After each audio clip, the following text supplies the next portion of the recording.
Start. ঠিক আছে না? আহ, अच्छा, चलो हम क्लास स्टार्ट करते हैं। सबसे पहले आज हम पढ़ेंगे special emphasise of audit in inventory and PPE. अच्छा बच्चों, मेरे को सबसे पहले एक बात बताओ, पीपीई क्या होता है भाई? पी पी ई पीपीई का मतलब क्या होता है? पीपीई का मतलब क्या होता है? यस, पीपीई क्या होता है भाई? ये हॉर्न वाला पीपी नहीं है, ये हॉर्न वाला गाड़ी वाला हॉर्न वाला पीपी नहीं है। ये है प्रॉपर्टी प्लांट एंड इक्विपमेंट। है, ये मतलब इसका मतलब होता क्या है? Property plant and equipment, property plant and equipment का मतलब होता है ये सारा फिक्स एसेट्स है। ठीक है, ये सब फिक्स्ड एसेट्स है। पहले इनको बोला जाता था फिक्स्ड एसेट, अभी भी बोला जाता है, लेकिन ये इसका एडवांस नेम है, प्रॉपर्टी प्लांट एंड इक्विपमेंट। ठीक है, तो आज हम लोग इसमें यही चीज़ सीखेगा कि एसेट का ऑडिट कैसे होता है, जिसको हम बोलते हैं वाउचिंग एंड वेरिफिकेशन। ठीक है, वाउचिंग और वेरिफिकेशन।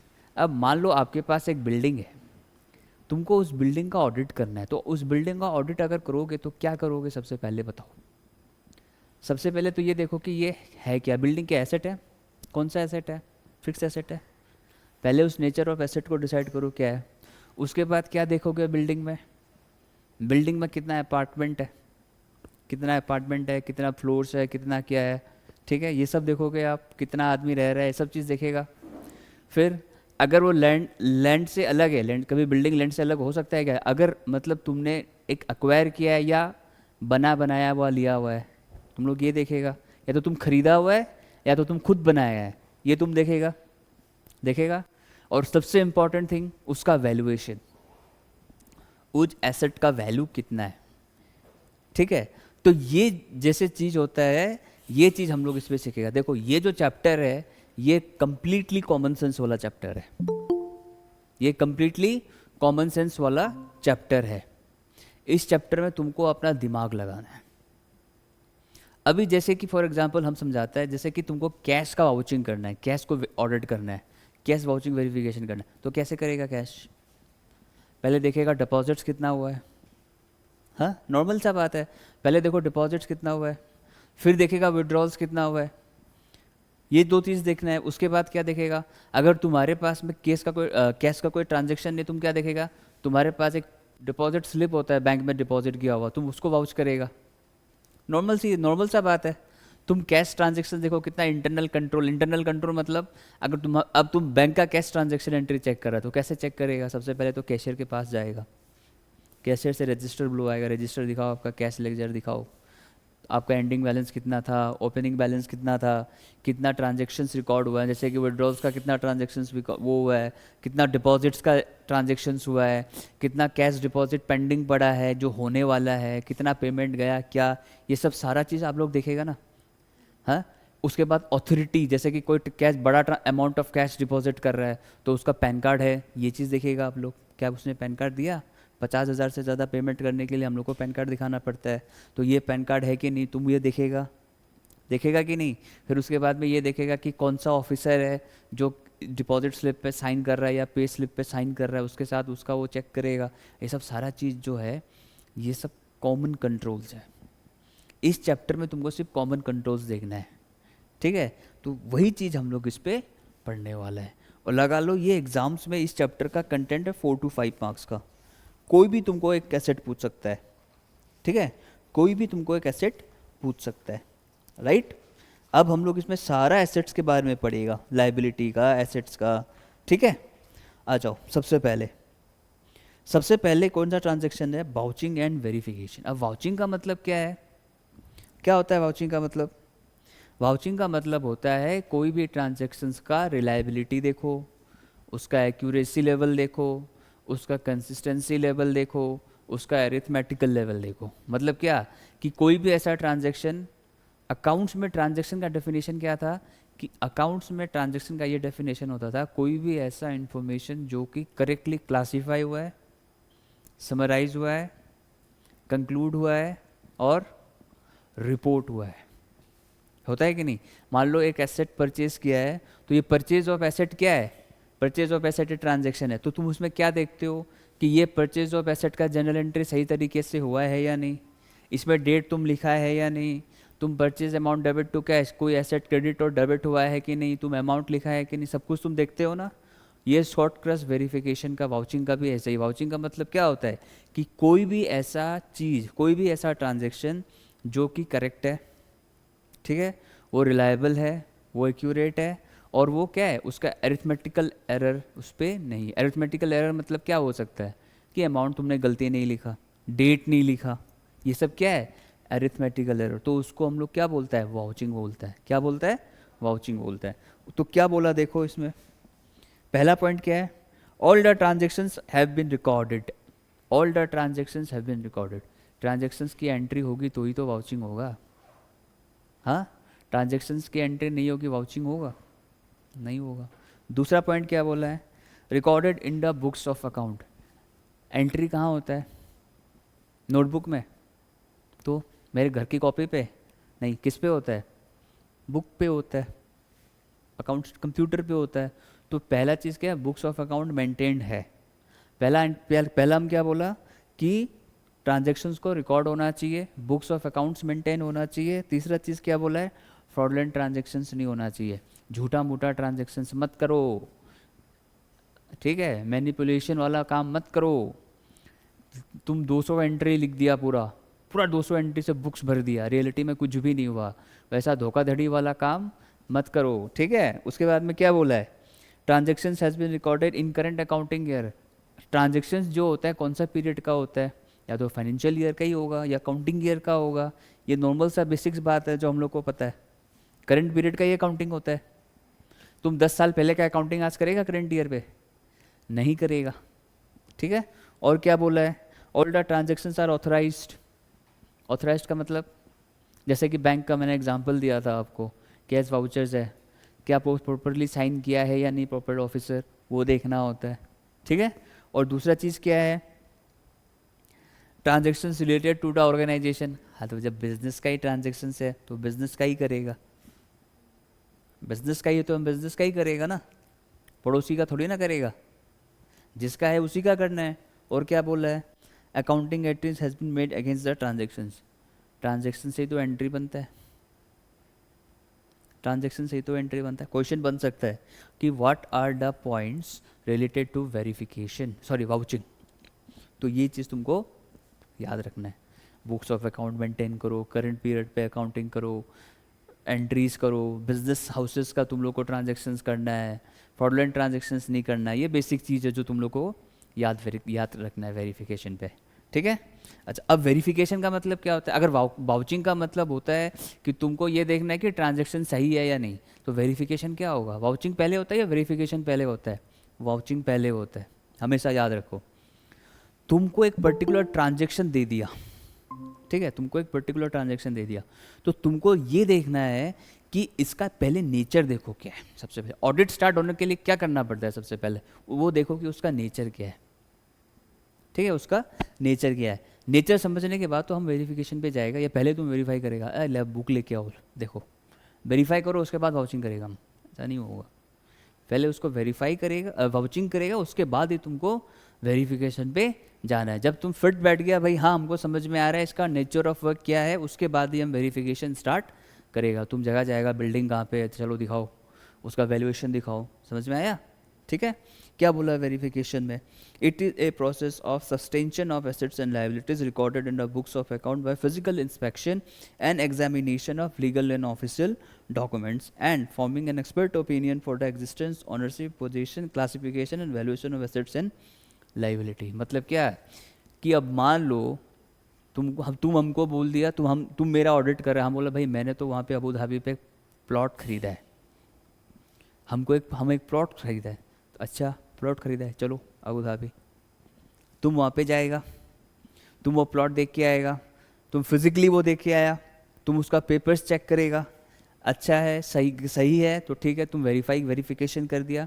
अगर तुम बोला कि भाई तुम्हारा प्लॉट ही नहीं है तो खाली समंदर है, कहाँ है तुम्हारा प्लॉट, अंदर समा गया क्या, दिखाओ अंदर घुसा के दिखाओ अगर है तो वेरिफिकेशन क्या है, you are what, you are confirming, you are confirming that transaction has been taken place. अब तुम बोलेगा इस घर का ओनरशिप मेरे पास है, क्या किसके, तुमको इसका कंफर्मेशन कैसे मिलेगा, पेपर्स डॉक्यूमेंट्स, पेपर दिखाओ किसके नाम पे है। अब पेपर भी तो आजकल जाली बनता है, ओरिजिनल पेपर्स तो नहीं मिलता, तो तुम उस पेपर का ऑथेंटिकेशन कैसे करेगा, किसी वकील के पास जाएगा या कोर्ट में जाएगा, तुम उसको बोलेगा दिखाओ ये रियल है या नहीं, वो वेरिफिकेशन होता है। दोनों के बीच का डिफरेंस समझ में आया क्या है, ठीक है। जैसे कि इसमें बोला है existence of assets and liabilities, जो एसेट्स एंड लाइबिलिटीज होता है वो कब एग्जिस्ट करता है, पर्टिकुलर डेट, पर्टिकुलर डे, ठीक है, पर्टिकुलर डेट पे। आज क्या तारीख है, 9 तारीख है, 9 तारीख को हमें गाड़ी खरीदा है, तुमको पता है ना वो एसेट हम खरीदा है 9 तारीख को, खरीदा है कि नहीं, तो वो क्या हुआ, एग्जिस्टेंस है, हाँ भाई वो एसेट खड़ा है। लाइबिलिटी क्या बनता है, ऑब्लिगेशन, लाइबिलिटी का मतलब क्या है, ऑब्लिगेशन, ऑब्लिगेशन मतलब क्या, मेरे को पे करना है, मेरे को पे करना है, ठीक है, वो होता है लाइबिलिटी। तो इसका एग्जिस्टेंस होना जरूरी है। और क्या है, ownership and control of asset, वही बात है, अगर फिजिकल एसेट्स होगा तो तुमको उसका ओनरशिप देखना होगा, ठीक है, इसका मालिक कौन है, ठीक है। उसके बाद में क्या बोला, position on the reporting date, reporting date मतलब end of the financial year पे जब कोई उसका ट्रांजैक्शन हो रहा है तो उसका ओनरशिप और कस्टडी किसके पास है। देखो ओनरशिप और कस्टडी एक ही होता है, ओनरशिप और कस्टडी एक ही होता है, ठीक है, ओनरशिप और कस्टडी एक ही होता है कुछ हद तक। कस्टडी का दूसरा मतलब ये भी होता है कि तुम किसी का मतलब क्या बोल सकते हैं उसको, हक जो है, जैसे कि अब हम बोला कुछ पीरियड तक तुम इसका कस्टडी रखो, अपने पास रखना, उसको कस्टडी बोलता है, ठीक है। दोनों का डिफरेंस स्लाइट बिट डिफरेंट है, लेकिन कुछ हद तक एक जैसा भी है। अभी इस घर का कस्टडी मेरे पास है, मतलब क्या, हम इसका मालिक है, ठीक है।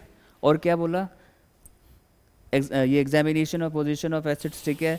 चार्जेस, चार्जेस क्या होता है, चार्जेस क्या होता है, अगर तुम कोई एसेट लोन पे एक्वायर किया है, ठीक है, और उसके ऊपर जो इंटरेस्ट चार्ज होगा उसको चार्ज बोला जाता है। चार्ज कितने टाइप का होता है, 2 टाइप का होता है, कौन सा, एक होता है फिक्स्ड और एक होता है फ्लोटिंग, ठीक है, 2 टाइप का चार्ज होता है, फिक्स्ड और फ्लोटिंग। फिक्स्ड का मतलब क्या होता है, ये कंसिस्टेंटली ये पूरा साल तुम्हारा ऊपर वही रेट ऑफ इंटरेस्ट मेंटेन होगा। और ये क्या है, फ्लोटिंग मतलब ये कुछ पीरियड तक चेंज होते रहेगा, अगर पिछला महीना 10 लगा दिया आज 12 लगा दिया, वो फ्लोटिंग चार्ज होता है, ठीक है, वो क्या होता है, वो फ्लोटिंग चार्ज होता है। समझ में आया। उसके बाद क्या होता है, accounting of assets and liabilities, ये भी पता है, ये भी हमको पता है, verification of assets and liabilities होता है। और क्या बोला, करेक्टनेस ऑफ वैल्यूएशन, तुमको लायबिलिटी लिखना है एसेट्स पे, एसेट्स लिखना है लायबिलिटी पे, ऐसा होता है नहीं, तुमको सीक्वेंस पता होना चाहिए ना कि एसेट्स कहाँ होता है और लायबिलिटीज़ कहाँ होता है, ये चीज़ तुमको पॉइंट याद रखना है। और adequacy of disclosures, adequacy of disclosures मतलब क्या अकाउंटिंग स्टैंडर्ड्स तुम फॉलो किया, क्या अकाउंटिंग पॉलिसी तुम फॉलो करके रखा है, उसका नोट्स तुम बनाया है या नहीं, ये सब चीज़ हम लोग को वेरिफिकेशन में देखना है। दीज आर ऑल एग्जाम्पल्स, ये सारा एग्जाम्पल्स है, इसमें से 4-5 एग्जाम्पल्स याद रखो जितना हो सकता है, ठीक है, सारा लिखने का कोई दरकार नहीं है, 4-5 एग्जाम्पल्स याद रखो वेरिफिकेशन में कौन सा होता है। और लास्ट में क्या बोला कि एग्जामिनेशन ऑफ डिस्क्लोजर्स, ठीक है। अच्छा, उसके बाद में देखो एक वो दिया है, role of management agencies in designing the audit procedures in the audit of financial statements. ये एक एजर्शंस है, टिक लगाओ इस पे, ये एक एजर्शंस होता है। एजर्शंस का मतलब क्या होता है, एजर्शंस का मतलब होता है जैसे कि एक अमाउंट है एसेट का, उस अमाउंट को हम लोग क्या बोलता है कि amount has been disclosed in balance sheet और amount has been disclosed in profit and loss account. ये डिस्क्लोज्ड वर्ड है ना, डिस्क्लोज्ड वर्ड, हम लोग क्या कोई पर्टिकुलर चीज़ के लिए हम लोग कोई एडिक्वेट वर्ड यूज़ करना होता है हम लोगों को। अभी हम लोग जो प्रॉफिट ट्रेडिंग अकाउंट बनाता है, ट्रेडिंग अकाउंट का दूसरा नाम क्या है, कॉस्ट ऑडिट में सीखा था, मैन्युफैक्चरिंग अकाउंट बनाते हैं। अब हम लोग ये बोलते हैं ना, for production purposes we prevent what, we prepare manufacturing account, हम लोग बोलते हैं ना। तो ये इसको हम लोग बोलते हैं एजर्शंस। एजर्शंस में मतलब क्या होता है कि कोई भी ऐसा ट्रांजेक्शन्स जिसका, जैसे कि एसेट्स के बारे में हम बात करते हैं, एसेट्स को अगर बोलता है कि आपको क्या ट्रांजेक्शन्स देखना है, क्या याद रखना है कि उसका एजर्शंस क्या है, तुम क्या बोलेगा, एसेट रिकॉर्ड हुआ, रिकॉर्ड हुआ, क्लासीफाई हुआ, ठीक है, तुम उसको डिस्क्लोज़ किया, कहाँ पे डिस्क्लोज़ किया, बैलेंस शीट में डिस्क्लोज़ किया। उसके बाद वो ट्रांजैक्शन ऑकर हुआ है क्या, हाँ हुआ है। ये कुछ एजर्शंस बोला जाता है इनको, कि भाई वो इवेंट हुआ है, वो ऑकर हुआ था, ये ऐसा हुआ था, इसको एजर्शंस बोलता है। तो ये जो एजर्शंस है ना, ये तुमको याद रखना है। जैसे कि एक एग्जांपल देखो क्या बोला है, जब कोई ट्रांजैक्शन, जैसे कि हम परचेज ऑफ गुड्स लेता है, सामान खरीदा, जब कोई सामान खरीदता है तो तुम क्या देखता है उस पर, सबसे पहला चीज़ ये देखता है, ये लाइबिलिटी बनता है, बनता है कि नहीं। क्रेडिटर्स से हम सामान खरीदता है तो हम क्रेडिटर्स हुआ, क्रेडिटर्स हुआ तो लाइबिलिटी हुआ। सेकंड क्या होता है, मेरा ऑब्लिगेशन बना है कि ये हमको पेमेंट करना होगा। थर्ड में क्या देखना है कि मेरा जो लाइबिलिटी है उसका नेचर क्या है, करंट है या नॉन करंट है, मतलब 1 साल के अंदर है या 1 साल के बाहर है, ज़्यादा है, हमको ये देखना होगा। उसके बाद मेरे पास में जो गुड्स हमको मिल गया, हमने जो क्रेडिटर से सामान खरीद लिया, उसका इफेक्ट मेरा एसेट्स और लाइबिलिटीज़ में दोनों में होगा। एसेट्स में कैसे होगा, स्टॉक बढ़ जाएगा मेरा, लाइबिलिटीज़ में क्या हो जाएगा, क्रेडिटर्स बढ़ जाएगा मेरा, दोनों का इम्पैक्ट देखना है। इसको बोलता है एजर्शंस, इसको बोलते हैं एजर्शंस, ठीक है, इसको बोला जाता है। वही एग्जाम्पल इसमें दिया हुआ है। अच्छा, हम जब सामान खरीदा तो हम उसको क्या बोलेगा, I have purchase in cost, I am purchase in cost, ठीक है।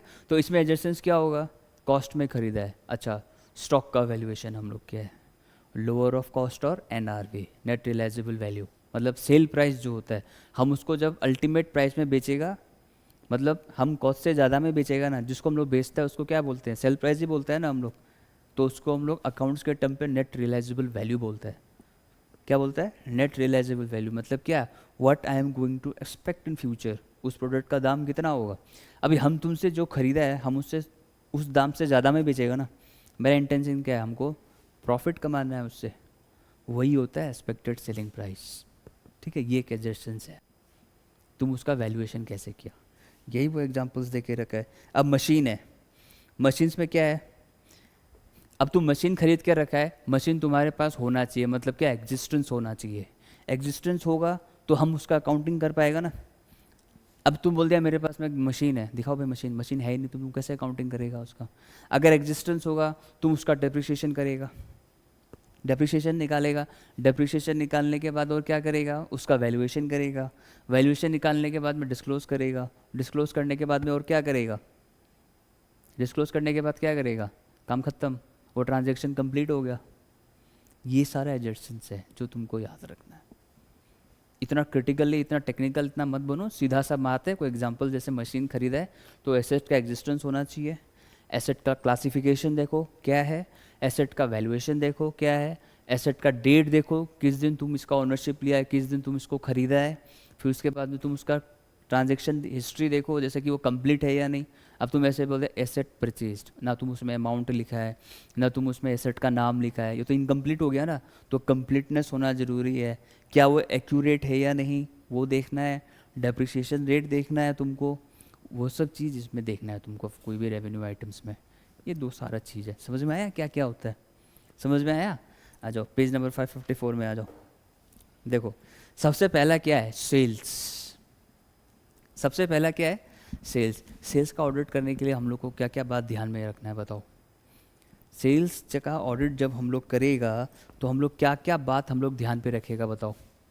तुम लोग नॉर्मल बताओ, ये सब सारा टेक्निकल बात है, कॉमन सेंस लगाओ। तुम लोग क्या देखेगा बताओ, जब तुम लोग सेल्स रेवेन्यू देखता है तो तुम लोग क्या देखेगा, सेल्स में क्या देखेगा बताओ। तो सेल्स में नॉर्मल क्या दिखेगा, मेरा डेटर्स कितना बना, यही देखेगा ना, मेरा डेटर्स कितना बना, मतलब मेरे पास कितना कस्टमर्स आया, ये देखेगा ना। 3 बात याद रखो सेल्स में। क्या, अगर सेल्स के बारे में तुम लोग को बात रखना है, वाउचिंग वेरिफिकेशन करना है, पहला चीज़ क्या देखना है इसका नेचर देखो, नेचर ऑफ सेल्स के नेचर देखो, हर कोई भी ट्रांजैक्शन का सबसे पहला चीज़ होता है नेचर। वो नेचर देखो क्या है। अब सेल्स का नेचर क्या है? दो ही तो है, या तो कैश है या क्रेडिट है। हाँ, नेचर है कैश है या क्रेडिट है कि नहीं? कैश सेल्स का हम लोग बात करता नहीं है। बात किसका करता है? क्रेडिट का। एंट्री दोनों का होता है, कैश का भी होता है, क्रेडिट का भी होता है, लेकिन हम लोग बात किसका करता है? क्रेडिट का। If you don't do anything what we assume? Credit sales. दूसरा चीज़ क्या देखना है हम लोगों को उसका? दूसरा चीज़ क्या देखना है? सेल्स क्या एसेट है?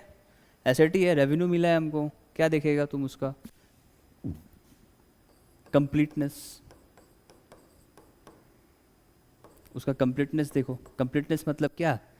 क्या दोनों का एंट्री हुआ है या नहीं? सारा डेटस खड़ा किया तुम, सारा डेटस का नाम लिख दिया, तो टोटल डेटस कितना है तुम्हारा, वो कंप्लीट है या नहीं?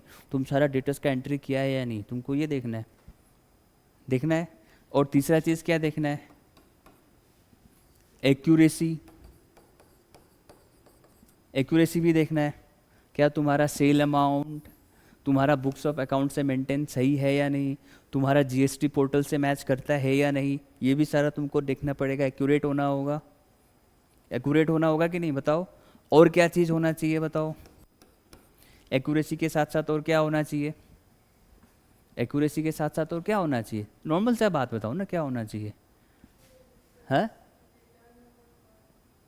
सेल्स रिटर्न हुआ है या नहीं? Very good. सेल्स रिटर्न तुम्हारा इसी में ही आ जाएगा। चलो एक बात बताओ, सेल्स रिटर्न हुआ है या नहीं? क्या ये तुम्हारा कंसाइनमेंट सेल है क्या? ये भी देखना है तुमको। कंसाइनमेंट अकाउंटिंग है ना, कंसाइनमेंट सेल है या नहीं ये भी देखना है। कंसाइनमेंट सेल है या नहीं ये भी देखना होगा। और क्या देखना होगा? और क्या देखना होगा बताओ? इसी से ही सारा बात निकल रहा है। और क्या देखना होगा बताओ? हाँ, बैड डेब्ट्स नहीं होता सेल्स में। और क्या हुआ बताओ? वो डूबा हुआ पैसा है, वो कैश में आएगा। और क्या होगा बताओ? क्या देखना है तुमको?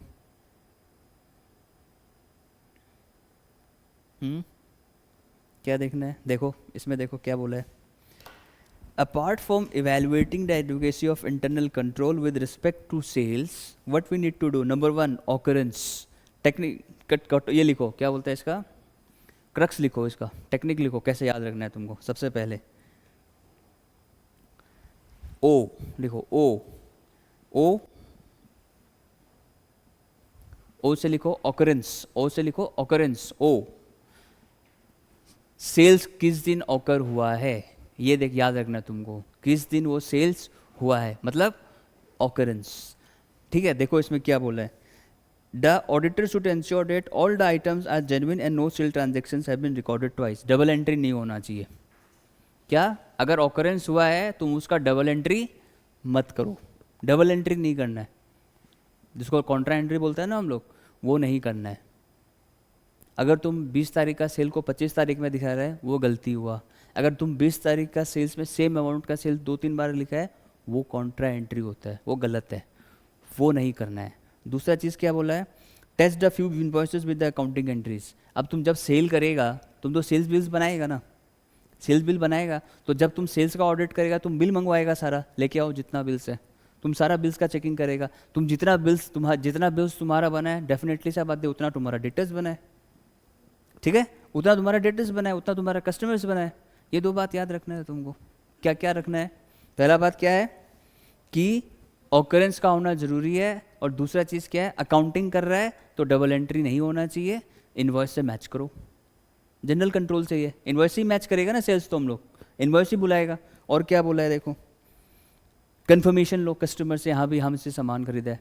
जैसे कि 2-4 कस्टमर को तुम बुला लिया, या वहीं पे तुम ऑडिट कर रहे हो तो 2-4 कस्टमर्स को तुम हमसे पूछो क्या आप यहीं से सामान खरीदते हैं, बोला हाँ, कंफर्मेशन ले लो। ठीक है, और क्या बोला? फेक ट्रांजेक्शन्स नहीं होना चाहिए। देखो ये जो कॉमन पॉइंट्स है, फ्रॉड नहीं होना चाहिए, फेक ट्रांजेक्शन्स नहीं होना चाहिए, ये सारा एडजस्टेंट्स में है, कॉमन पॉइंट है ये सारा एडजस्टेंट्स में तुमको मिलेगा। अगर ये पॉइंट भी लिख के आएगा तो कोई प्रॉब्लम नहीं है, बट देखना पड़ेगा तुमको कि वो नेचर कौन सा है, नेचर ऑफ एसेट्स कौन सा है, सेल्स है, परचेजेस है। परचेज में भी तुमको फ्रॉड परचेज नहीं करना है, तुमको फेक ट्रांजेक्शन्स नहीं करना है। अब सेल्स और परचेज एक्सपेंसेस में भी तुमको फेक एंट्रीज नहीं बनाना है, ये सारा कॉमन है, ये सारा कॉमन क्राइटेरिया है सबका। तुमको गलत बिल नहीं बनाना है, गलत अकाउंटिंग नहीं करना है, ये सारा कॉमन सा बात है, ये सब में आएगा। फेक वाला वर्ड, फ्रॉड वाला वर्ड, ये सब में आएगा। सेल्स हो, इनकम हो, एक्सपेंस हो, रेवेन्यू हो, जो भी हो, ये सब में आएगा। ये पॉइंट तो डेफिनेटली सा बात है, याद रहेगा तुम लोगों को, ठीक है। ये पॉइंट डेफिनेटली चाहिए तुम लोग को याद रहेगा। और क्या बोल रहा है देखो, अगर सर्विसेज है तो तुम उसका पॉलिसी देखो। पॉलिसी मतलब क्या, हम तुमको सर्विस दिया तो तुम हमको मेरा पैसा दिया है या नहीं, वो मेरा रेवेन्यू है। तुम अब डॉक्टर जैसे सर्विस देता है, डॉक्टर तुमसे फीस लिया है तो तुम प्रूफ दिखाओ कि वो तुमसे फीस लिया, तुम क्या दिखाएगा, प्रेस्क्रिप्शन। अगर प्रेस्क्रिप्शन झूठा निकला तो इसमें भी डाउट आएगा, झूठा निकला तो तुम क्या करेगा, कन्फर्मेशन लेगा, क्या वो वहाँ पे गया था दिखाने के लिए। ये चीज़ तुमको देखना है सेल्स पे। आया बात समझ में, ठीक है। कट ऑफ, कट ऑफ का मतलब क्या होता है, कट ऑफ का मतलब होता है बेंचमार्क। कट ऑफ का मतलब होता है बेंचमार्क। बेंचमार्क का मतलब nearest to date, nearest date एक सेट करो, एक नियरेस्ट डेट, ठीक है। कट ऑफ का मतलब क्या होता है, नियरेस्ट डेट, कि भाई हाँ इतना तारीख तक इसका इतना सेल्स हो चुका, ओके। और क्या है, मेजरमेंट, कंप्लीटनेस। सेल्स कंप्लीट कब होता है, जब सारा एंट्रीज कंप्लीट हो चुका, जब तुमको सारा पैसा मिल चुका, ठीक है, वो कंप्लीट होता है, ठीक है। तो और क्या है, मेजरमेंट। मेजरमेंट कैसे करोगे, सेल्स का मेजरमेंट कैसे होता है, उसका final amount, selling price. Sales का मेजरमेंट कैसे होता है, selling price, NRV, net realisable value, net realisable value. आया बात समझ में, नेट रियलाइजेबल वैल्यू। और क्या है, प्रेजेंटेशन एंड डिस्क्लोजर। कैसे प्रेजेंट करेगा तुम, अगर हम प्रॉफिट एंड लॉस अकाउंट बना रहा होता है, अगर हम प्रॉफिट एंड लॉस अकाउंट बनाता है, normal profit and loss account बना, तुम इसको क्रेडिट साइड में रिकॉर्ड करता है ना। अकाउंटिंग के लिए हम लोग इसको क्या करते हैं, नॉर्मल बिजनेस अकाउंट बनाए तो हम लोग क्रेडिट कर देता है, लेकिन कंपनीज के हिसाब से हम लोग क्या करेगा, इसको कैसे रिकॉर्ड करेगा, रेवेन्यू फ्रॉम ऑपरेशंस। सबसे पहले यही आता है प्रॉफिट एंड लॉस अकाउंट में, ठीक है। शेड्यूल 3 के हिसाब से रेवेन्यू फ्रॉम ऑपरेशंस में तुमको सबसे पहले यही लिखना है, यही सबसे पहले आता है, ठीक है, यही लिखना है। और क्या लिखना है बताओ, बैलेंस शीट में तुम इसको कहाँ दिखाएगा, डेटर्स को, बैलेंस शीट में डेटर्स को कहाँ दिखाएगा, एसेट्स में दिखाएगा। वो चीज़ तुमको याद रखना है, क्या था इसमें ऐसा लिखा हुआ है तुमको डराने के लिए, लिखा हुआ है कि तुमको डरा दो, कुछ निकला है इसमें, कुछ हार्ड लगा तुमको, कुछ लगा, ये सारा पॉइंट ही याद रखना है। Nature, completeness, cut off, measurement, presentation and disclosure. समझ में आया, ठीक है, यही तुमको देखना है इसमें। उसके बाद आ जाओ अदर इनकम पे। अब अदर इनकम भी इसके नीचे आता है। अदर इनकम में क्या आता है, 3 चीज, इंटरेस्ट, डिविडेंड, रॉयल्टी। और भी कुछ हो सकता है, अदर इनकम में 3 चीज ही आता है, इंटरेस्ट, डिविडेंड, रॉयल्टी। हम ये S9 का आइटम छापा है यहाँ पे, ठीक है, हम अकाउंटिंग स्टैंडर्ड 9 का आइटम छापा है। नॉर्मली 3 चीज ही होता है ना, इंटरेस्ट, डिविडेंड, रॉयल्टी, या रेंट। रेंट भी हो सकता है, सैलरी भी हो सकता है, कुछ भी हो सकता है, ये सब अदर इनकम्स में आता है। उसका क्या करना है तुमको, देखो क्या क्या ऑडिट प्रोसीजर्स देखेगा तुम। पहला ऑकरेंस देखो, सबसे पहले वही बात है, क्या तुमको interest, dividend, royalty, rent, salary मिला है या नहीं।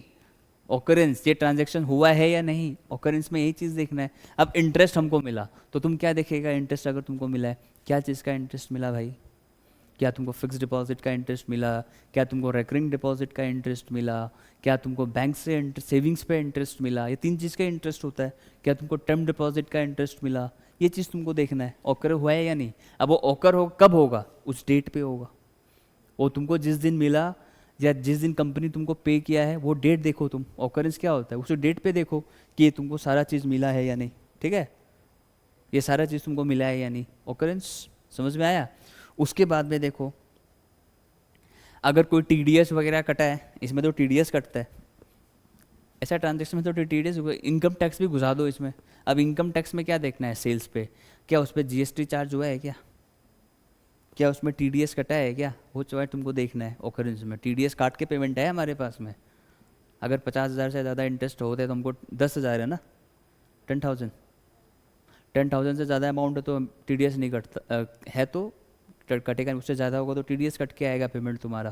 तो देखो क्या TDS कट के आया है क्या इस पर, वो चीज़ हम लोग को देखना है। और क्या देखना है इसमें, investment ledger to see the new investment, अगर कोई हम इन्वेस्टमेंट करके रखा है, ये सारा बात तुम्हारा यही 3 चीज़ है, ये सारा बात तुम्हारा इसी 3 चीज़ में है। इन्वेस्टमेंट अगर तुम किया है तो इन्वेस्टमेंट में तुम क्या डिविडेंड कमा रहे हैं, क्या तुम उससे कुछ तुम कहीं कैपिटल एप्रिसिएशन कर रहा है तुम्हारा, वो चीज़ तुमको देखना है। कैपिटल एप्रिसिएशन मतलब तुम इन्वेस्टमेंट मतलब इन द फॉर्म ऑफ लैंड में करके रखा है, ज़मीन खरीद के रखा है, को क्या वो तुम्हारा कैपिटल को बढ़ा रहा है, क्या वो तुम्हारा कैपिटल को डिप्रिशिएट कर रहा है, वो चीज़ तुमको देखना है।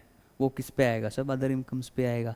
अगर क्या इसमें लोन आएगा अदर इनकम्स में, क्या लोन आएगा, लोन आएगा इसमें, नहीं आएगा, लोन लायबिलिटी है, नहीं आएगा। जो हमको मिला है वो मेरा इनकम है, इसमें हम लोग मिलने वाला बात देख रहे हैं, क्या हमको मिला है, ठीक है। अच्छा और क्या क्या है देखो, ये गो थ्रो कर लो, डीमैट अकाउंट से क्या डिविडेंड मिला है सब कोई इंपॉर्टेंट नहीं है। कट ऑफ, इसमें क्या क्या है कट ऑफ में, the auditor should ensure that the interest income should not include any earned interest, includes interest accrued on investment. जो हमको पैसा मिला ही नहीं, हम उसके बारे में बात करेगा।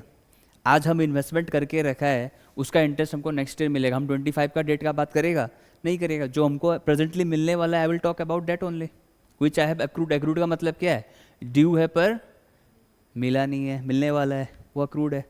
मिलने वाला है, कंफर्म है हमको मिलने वाला है, समझ में आया, ये इसका कट ऑफ है, ठीक है। और कंप्लीटनेस क्या होगा इसका, कंप्लीटनेस क्या है, ये क्रेडिट नेचर का है। कंप्लीटनेस मतलब it is a credit nature का है, ये क्रेडिट नेचर का है, वो उसका कंप्लीटनेस है। आया बात समझ में, बुक में मत जाओ, बुक पागल कर देगा। ये उसका क्रेडिटनेस है, नॉर्मल अकाउंट चाहिए, नॉर्मल अकाउंट्स लगाओ, नॉर्मल अकाउंट्स लगाओ, बीकॉम में पढ़ा हुआ है तुम लोग, नॉर्मल अकाउंट्स लगाओ। ये जो रिसीव होता है सारा क्रेडिट नेचर का है ना, revenue from operations, other income में क्रेडिट नेचर का है कि नहीं बताओ, मिलने वाला चीज़ है ना ये तो तुमको देखना पड़ेगा ना, ये क्रेडिट हुआ है इसीलिए क्रेडिट नेचर का है, ठीक है। हम बोला दिमाग का खेल है ये सारा एंट्रीज है ना, दिमाग का खेल है, ये तुमको दिमाग लगाना है इस पर, समझ में आया। और क्या है, मेजरमेंट, मेजरमेंट क्या करेगा बताओ।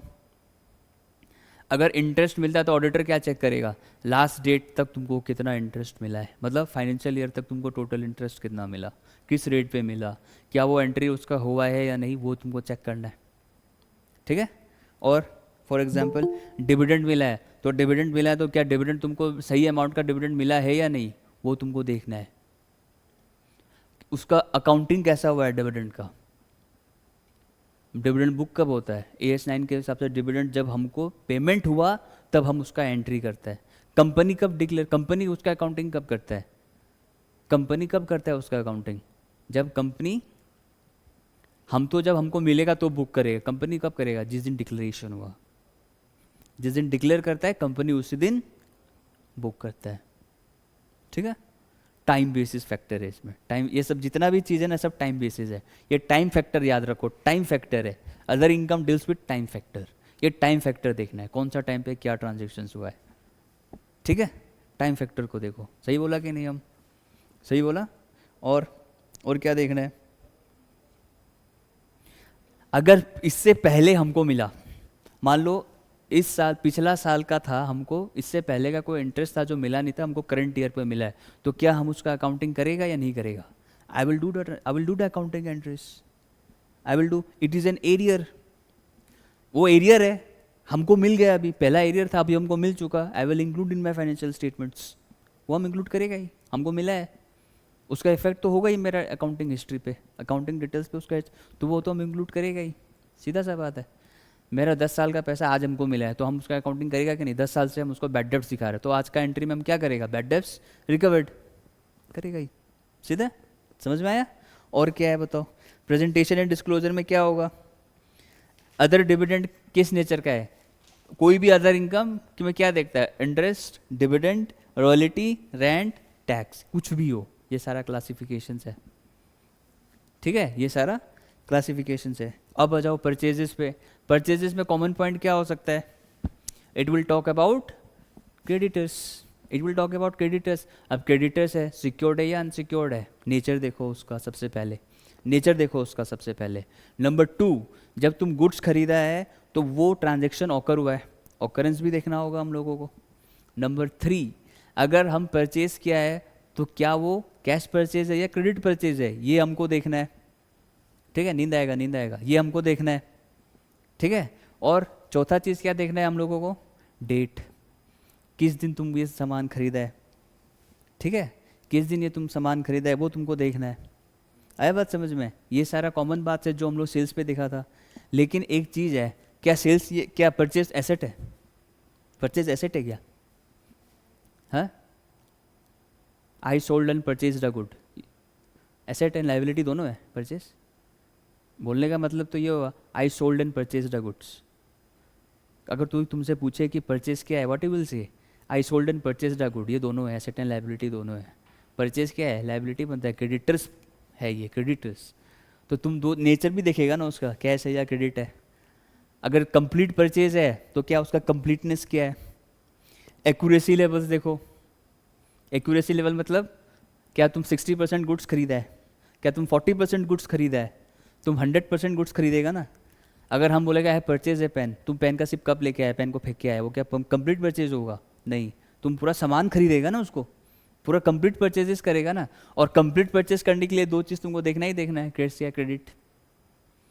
और परचेज होने के बाद तुम क्या करेगा, पेमेंट करेगा। पेमेंट भी एक फैक्टर है, क्या तुम पेमेंट कंप्लीट करा है, इंटरनल कंट्रोल देखो उसका, क्या तुम पूरा पेमेंट किया है, हाँ, या ना आधा पेमेंट किया है। 100 का चीज़ है तो तुम उसको 1 रुपया दे के आए, 99 तो दे के ही नहीं आया, हाँ, 99 रुपये तो तुम दिया ही नहीं उसको, कल देगा।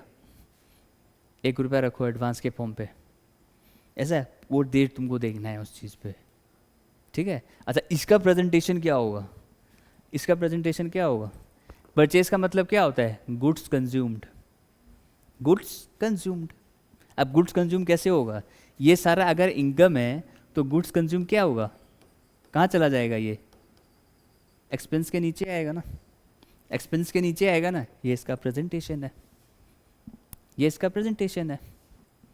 जैसा कि नॉर्मल भी हम लोग प्रॉफिट एंड लॉस अकाउंट पे कहाँ लिखता था, यहाँ पे लिखता था ना, टू परचेजेस लिखता था कि नहीं यहाँ पे। तो परचेजेस का दूसरा नाम क्या है, ट्रेडिंग अकाउंट पे, सॉरी ट्रेडिंग अकाउंट पे हम लोग कहाँ लिखता था, टू परचेजेस लिखता था ना। तो इसका दूसरा नाम क्या है, गुड्स कंज्यूम्ड, गुड्स कंज्यूम्ड। आदमी को पागल बनाना है तो तुम क्या बोलेगा, गुड्स कंज्यूम कितना हुआ इस साल, वो पूछेगा गुड्स कंज्यूम्ड, ये क्या नाम है, पर्यायवाची शब्द, याद है ना हिंदी में, पर्यायवाची शब्द। तो इसका पर्यायवाची शब्द मतलब एक से अनेक, गुड्स कंज्यूम्ड। आया बात समझ में? यस, ऑनलाइन वाले बच्चों,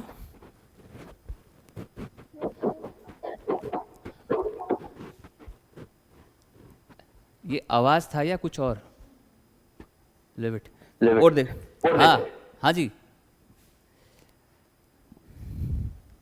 हेलो, हेलो। हमको अब मेरा ही आवाज हमको खुद ही कोई सुनाई दे रहा है, नेटवर्क इशू।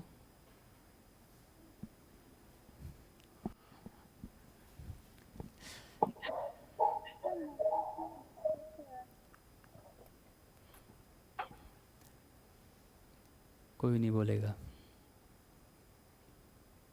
कुछ ज़्यादा ही गणेश पूजा देखा है सब बच्चे। लिखो उसके बाद देखो नेक्स्ट पॉइंट क्या है।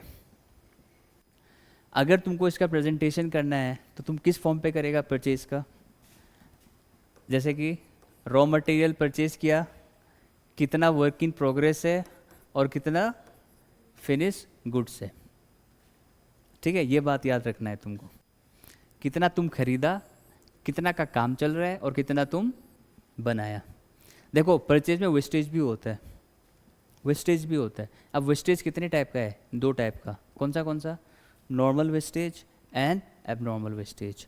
प्रोसेस कॉस्टिंग याद है कुछ, प्रोसेस कॉस्टिंग याद है, प्रोसेस कॉस्टिंग कुछ याद है तुम लोगों को, याद नहीं है? अरे बीकॉम में तो किया होगा, हाँ, नहीं पता, हाँ नहीं पता क्या, वेस्टेज दो टाइप का होता है। तुम लोगों का गलती नहीं है बेटा, I will not say, it's not your fault.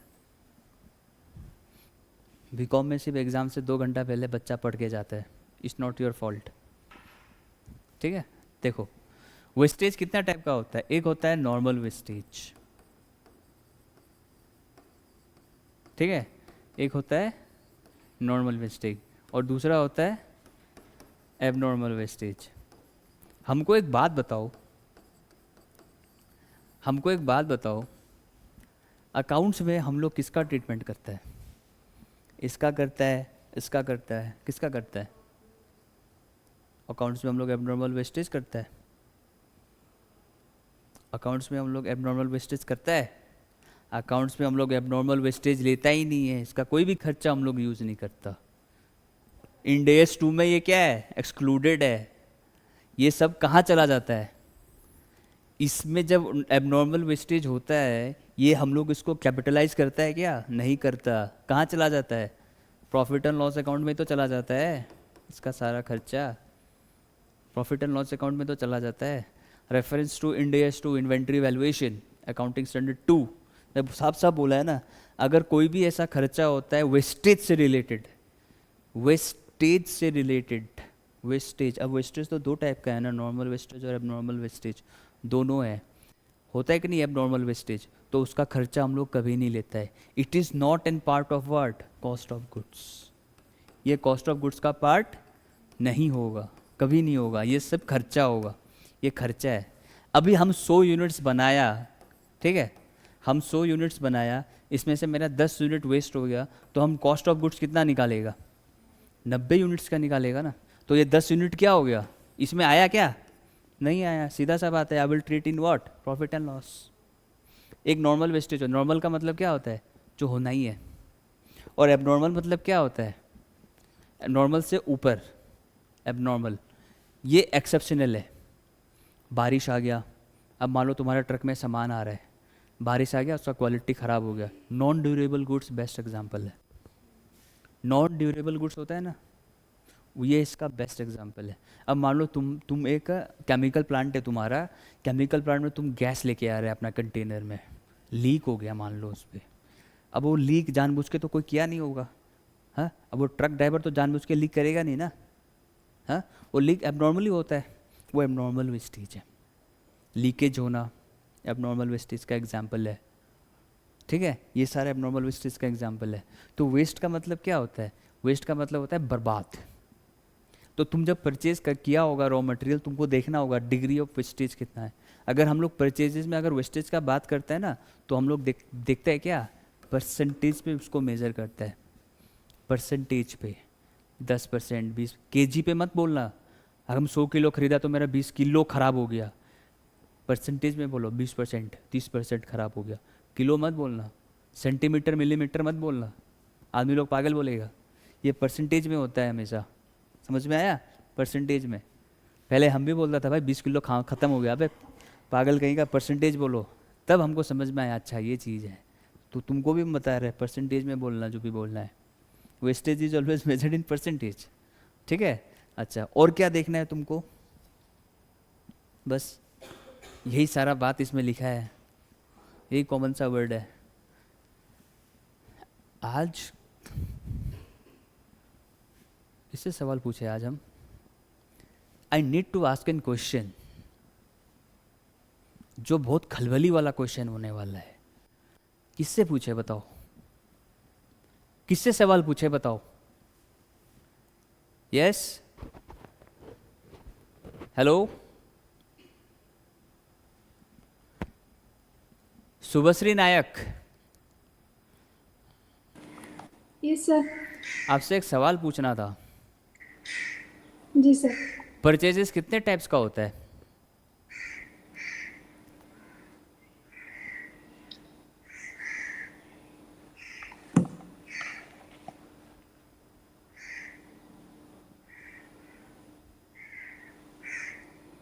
क्या हो गया भाई? Yes,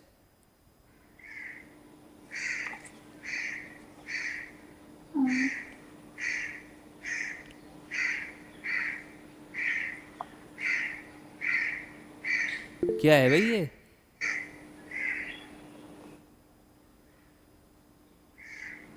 hello.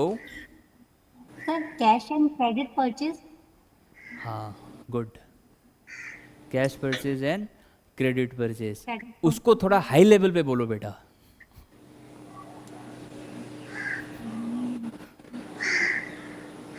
उसको थोड़ा हाई लेवल पे बोलो। क्या नाम है परचेजेस का?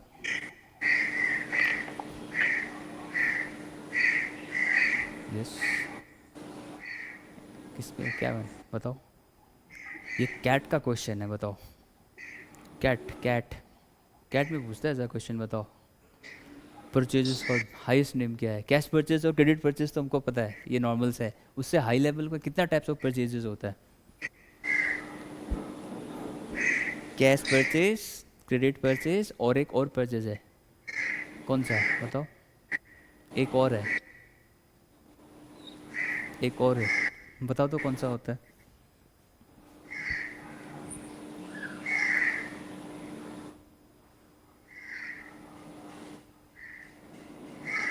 नहीं हो रहा। ओके, छोड़ो। अच्छा, अभी एक बात बताओ। परचेज अगर आप लोग किया, ठीक है, परचेज आप लोग किया है, मान लो आपका परचेज का, आप लोग जब ट्रेडिंग अकाउंट बनाया तो आपका परचेज जो है सेल्स से ज़्यादा है, मतलब सेल्स कम है आपका, ठीक है, मतलब आपके पास परचेजेस ज़्यादा है, सेल्स कम है। तो उस क्वेश्चन कैसे आता है देखो, if you have an purchases, more of purchases and less of sale, तो आप हमको ये बात बताओ, तो उससे आपका जो प्रॉफिट है, जो प्रॉफिट है वो क्या होगा, बढ़ेगा या घटेगा? अगर परचेज ज़्यादा है, सेल्स कम है, तो उसका प्रॉफिट पे इम्पैक्ट क्या होगा? क्या प्रॉफिट हो सकता है बताओ? हमको पता है नॉर्मल लॉस ही होगा, लेकिन ऐसे पूछता है क्या वो ओवर स्टेट होगा, क्या वो अंडर स्टेट होगा, क्या होगा? ओवर स्टेट और अंडर स्टेट का मतलब पता है क्या होता है? एक तरफ ज़्यादा, दूसरा तरफ कम। तो फिर तुम लोग क्या लिखेगा अगर तुम लोगों को टेक्निकली ये सवाल पूछ लिया जाए तो? अगर आपके पास परचेजेस बहुत है, सेल्स कम है, तो इसका आप हमको इम्पैक्ट बताओ आपके ट्रेडिंग अकाउंट पे, तो फिर तुम लोग क्या बताएगा इसमें? ओपनिंग स्टॉक कम होगा या क्लोजिंग स्टॉक कम होगा या क्लोजिंग स्टॉक ज़्यादा होगा या क्या होगा बताओ?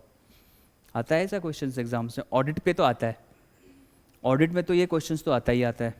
हमारे इंटर में तो ये क्वेश्चन आया था देखो। एंड मज़े की बात तो ये है, मैंने इसका जवाब ही नहीं दिया, क्योंकि मेरे को खुद को नहीं पता इसका आंसर क्या है। बताओ। अंडर स्टेट और ओवर स्टेट, ये वर्ड सुना है कभी? अंडर स्टेट और ओवर स्टेट, जैसे कि तुम्हारा सेल्स ज़्यादा हुआ है, मान लो क्रेडिट साइड का सेल्स ज़्यादा है, क्लोजिंग स्टॉक भी ज़्यादा है, तो इसका सीधा सा मतलब है मेरा प्रॉफिट होने वाला है, ठीक है। अगर सेल्स और क्लोजिंग स्टॉक ज़्यादा होगा, प्रॉफिट ज़्यादा होगा। अगर मेरा परचेजेज और ओपनिंग स्टॉक ज़्यादा है, तो सीधा सा बात है मेरा प्रॉफिट कम हो। प्रॉफिट क्या, प्रॉफिट कम ही हो जाएगा, वो लॉस होगा, वो लॉस होगा। ये बात तुमको याद रखना है। रिकन्सिलेशन चैप्टर पढ़ा है क्या? रिकन्सिलेशन चैप्टर कौन किस पे पढ़ा था? कॉस्टिंग में पढ़ा है रिकन्सिलेशन?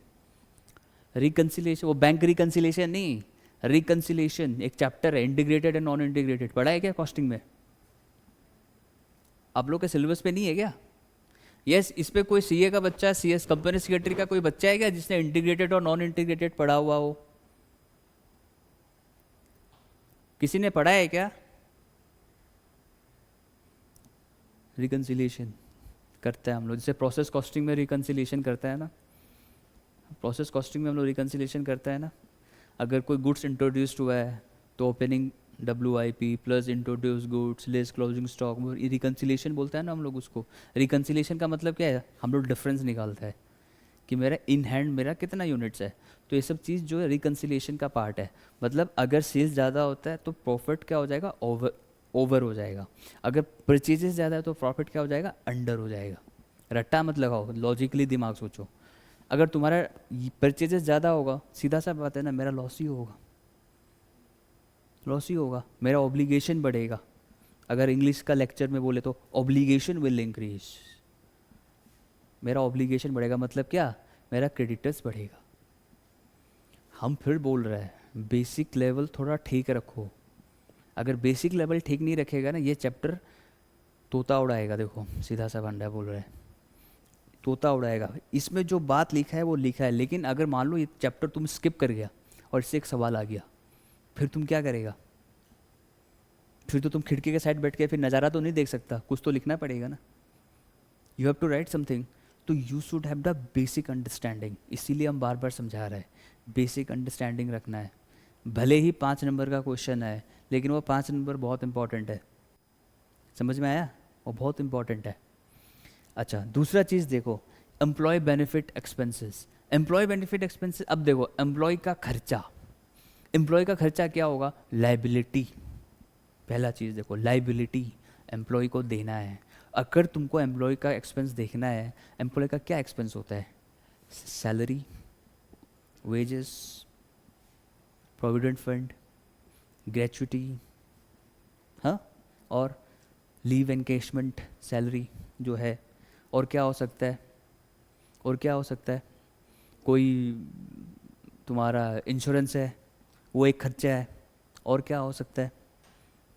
और क्या हो सकता है? बोनस खर्चा है। बोनस खर्चा है, कंपनी के लिए खर्चा है। यस, बोनस कंपनी के लिए खर्चा है। अच्छा, मेरे को एक छोटा सा डाउट है, मेरा क्लियर करो तो तुम लोग, ठीक है? आज मैंने ये वर्ड सीखा है, आज मैंने ये वर्ड सीखा है, प्लीज़ इसका मतलब क्या होता है? सीटीसी का मतलब क्या होता है?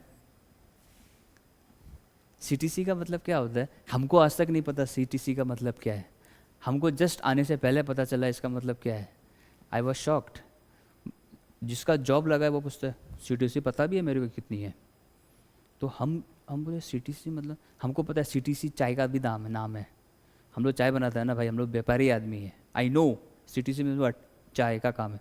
I don't know other than that. हम बोला भाई कोई चाय चाहिए क्या तेरे को सीटीसी वाली, बोल कितनी चाहिए? तो बोला नहीं नहीं नहीं, सीटीसी मतलब क्या? वो हमको बोला it means what, cost to company. Cost to company मतलब क्या? कंपनी के लिए तुम्हारा खर्चा कितना पड़ रहा है। मतलब सीधा सा बोलो ना यार, मेरा सैलरी कितना है, कॉस्ट टू कंपनी। सीधा सा बोलो ना, मेरा सैलरी कितना है। सैलरी है ना कॉस्ट टू कंपनी, तो सीधा बोलो भाई मेरा तनख्वाह दरमा इतना है यार। तुम कॉस्ट टू कंपनी क्यों बोलता है? It is a new word, vibe से बोलता है। अच्छा, बोला अच्छा भाई वाइब से तो ठीक है। इफ़ कोई ऐसा क्वेश्चन आ जाए तुम्हारा एम्प्लॉय बेनिफिट एक्सपेंस में, एम्प्लॉय बेनिफिट एक्सपेंस में क्या देखना है कि हमको याद आया यस कॉस्ट टू कंपनी। अब इस कॉस्ट टू कंपनी में अगर मैं तेरे को ये बोलता कंपनी के लिए एम्प्लॉय का खर्चा कितना है, सैलरी खर्चा है, सीधा सा बोलो ना खर्चा क्या है। इन शॉर्ट अगर तुमको ये पूछ में आ जाए ना ऑडिट में कि explain CTC in terms of employee, फिर क्या होगा? आ सकता है सीटीसी का मतलब बताओ इन टर्म्स ऑफ, इसका ऑडिट करना है, फिर तुम लोग क्या देखेगा? ये क्या बला का नाम है यार, ये तो ऑडिट में पूरा बुक छान देगा, हमको तो नहीं पता। फिर क्या बोलेगा तुम? ये भी एक पर्यायवाची शब्द है, एम्प्लॉय एक्सपेंसेस। सीधा सा बोलो ना एम्प्लॉय का खर्चा क्या है, CTC.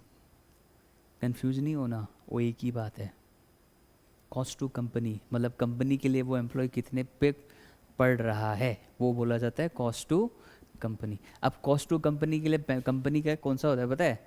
Basic salary, dearness allowances, leave travel allowances, gratuity, provident fund, superannuation fund, leave encashment salary, medical expenses, tiffin allowances, overtime allowances, lunch allowances, tea and snacks, perquisites, rent free accommodations, ठीक है। और क्या क्या था? और क्या क्या था? यस, सिटी कॉम्पनसेंट्री अलाउंसेस, हाँ, एक hostel allowances, children education allowances, और क्या क्या था? रेमुनरेशन, बोनस, और क्या क्या था? Transport allowances. ये जितना भी अलाउंसेस जो भी है ये सारा क्या है? सीटीसी। हम लोगों को ये सीखना है इसका ऑडिट कैसे करना है। तो ऑडिट करने के लिए एम्प्लॉय का सबसे पहला चीज़ क्या होता है? फॉर्म 16। ये बात याद रखना, एम्प्लॉय का अगर ऑडिट होता है या एम्प्लॉय के रिलेटेड कंपनी का हम लोग कुछ भी करना है, सबसे पहले क्या लिखना? फॉर्म 16। उसके बाद में कहानी लिखो कि इसका पेरोल इतना आया। पेरोल क्या होता है पता है? ये सारा काम कौन देखता है? एचआर। कौन देखता है? HR, human resource. एचआर वालों से कभी पंगा नहीं लेना चाहिए। अगर वो चाहे तो तुम्हारा तनख्वाह बंद भी कर देगा। अगर पूछे मेरा फॉर्म 16 दे, कैसा फॉर्म 16, तुम काम करता भी है यहाँ पे, तेरे ऊपर सवाल खड़ा कर देगा। एचआर से कभी पंगा नहीं लेना चाहिए, एचआर का जी हुजूरी करो।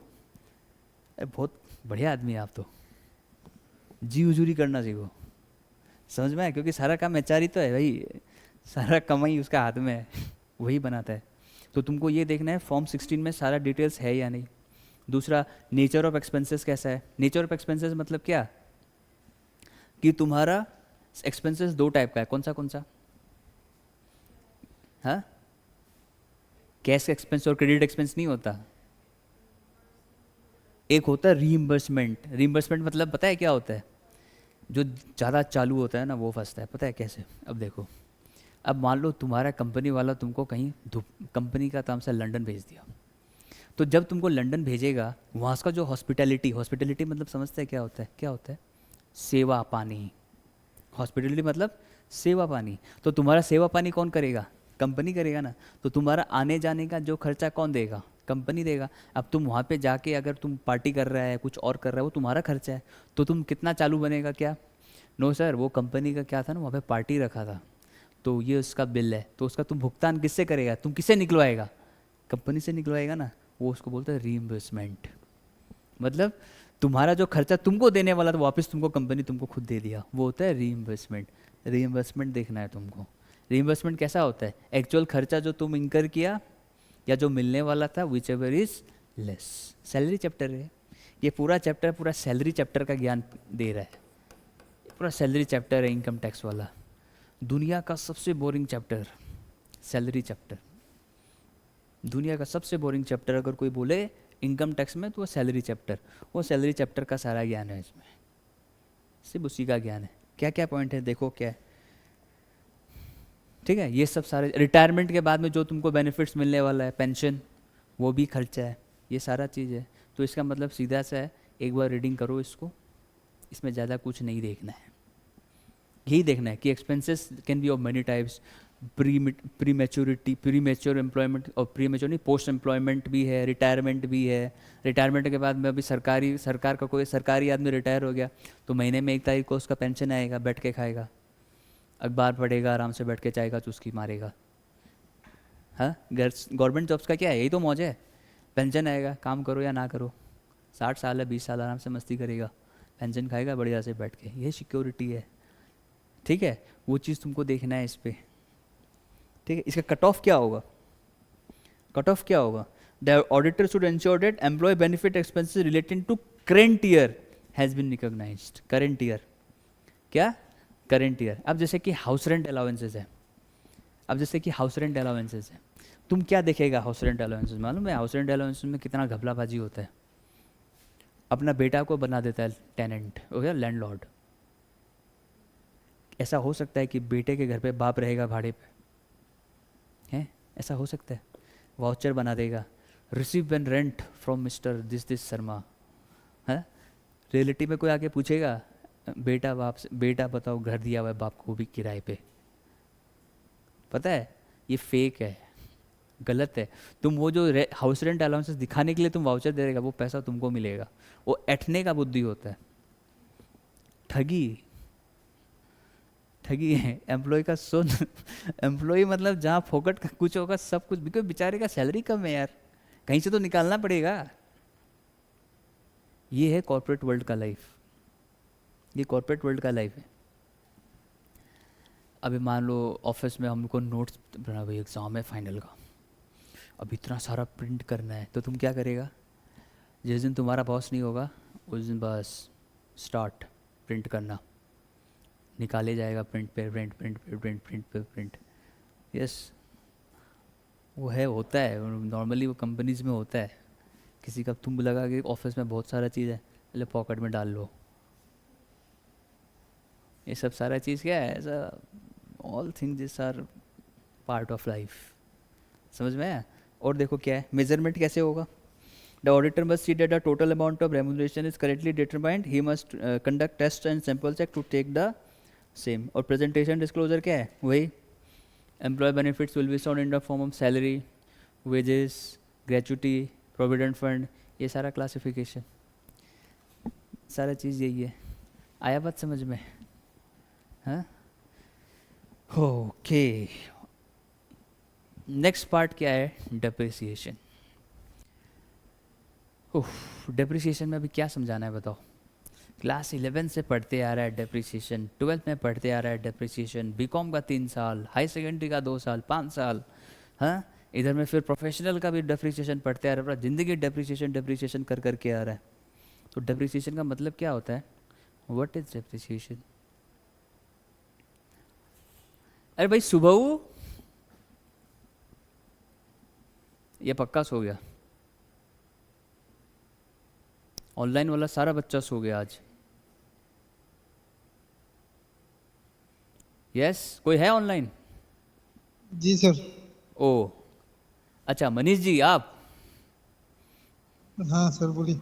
अरे भाई सब ठीक है तो? ठीक है सर। अच्छा, नहीं जवाब नहीं आया था ना कुछ देर से, इसलिए पूछ रहा था। अच्छा, हमको एक बात बताओ, डेप्रिसिएशन क्या होता है भाई? Reducing the value of fix assets. Reducing the value of, भाई हमको कॉमन वर्ड में समझाओ, हमको इतना हाई लेवल लैंग्वेज नहीं आता बेटा, इजी वर्ड में समझा दो हमको प्लीज़।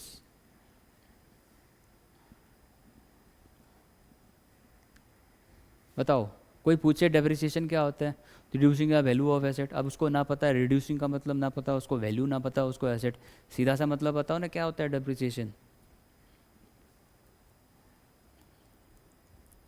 यस, ये भी गया। मनीष जी ये भी गया लो। देखो डेप्रिसिएशन का मतलब क्या होता है, सीधा सा मतलब, डेप्रिसिएशन क्या होता है? जहाँ पे कहीं घाटा होता है, जहाँ पे कहीं घाटा होता है। अभी समझ में आएगा ना डेप्रिसिएशन क्या होता है? घाटा होता है। अब घाटा किसका होगा? किस चीज़ का होगा? एसेट का होगा घाटा। अब हमको reducing the balance of method ये सब हमको नहीं पता भाई, सीधा सा आम आदमी आया, मैं सीधा सा मतलब बताओ, वैल्यू घट रहा है भाई। क्यों घटता है? हम लोग क्यों एज्यूम करता है वैल्यू घटता है? हम लोग क्यों एज्यूम करता है कि डेप्रिसिएशन लगता है?